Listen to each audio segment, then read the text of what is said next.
नमस्ते, प्रणाम, जय माता जी। मैं सिंगर प्रियंका पांडे प्रिया और आप सबसे बताते हुए बहुत खुशी हो रही है कि हमारे भोजपुरी के बहुत ही अच्छे सिंगर मुलायम यादव जी का आज जन्मदिन है। तो जन्मदिन की ढेर सारी शुभकामनाएं आपको माता रानी खूब तरक्की दे, आप अपने जीवन में बहुत आगे जाएं, स्वस्थ रहिए, मस्त रहिए और अपने काम में व्यस्त रहिए।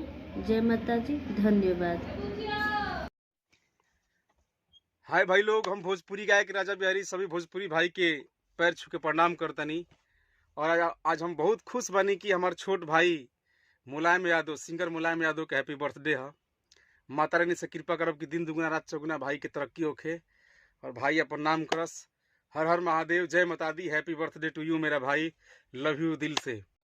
नमस्ते, प्रणाम, हर हर महादेव आप सबके सोनाली राज की तरफ से। और आज बतावे में बड़ी खुशी होता कि हमनी के भोजपुरी सिंगर, बहुत ही अच्छे सिंगर मुलायम यादव जी का जन्मदिन है। जन्मदिन की ढेर सारी शुभकामनाएं। अपने लाइफ में इसी तरह तरक्की कीजिए, नाम कीजिए और बहुत ही आगे जाइए, ये शुभकामनाएं हमारी। जय हो भोजपुरी समाज।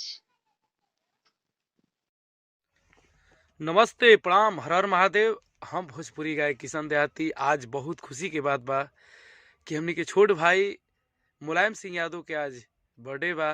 तो भाई के जन्मदिन के ढेर सारी बधाइयाँ। आप ऐसे ही गावत रहो और भोजपुरी में गर्दा मचावत रहो भाई। जय हो। नमस्ते, प्रणाम, हम भोजपुरी गायक अमित उपाध्याय। आज बहुत ही खुशी के बात बा कि हमनी के भाई गायक मुलायम सिंह यादव के जन्मदिन बा। तो हमरा और हमरा पूरा परिवार के तरफ से बहुत बहुत जन्मदिन के शुभकामनाएं।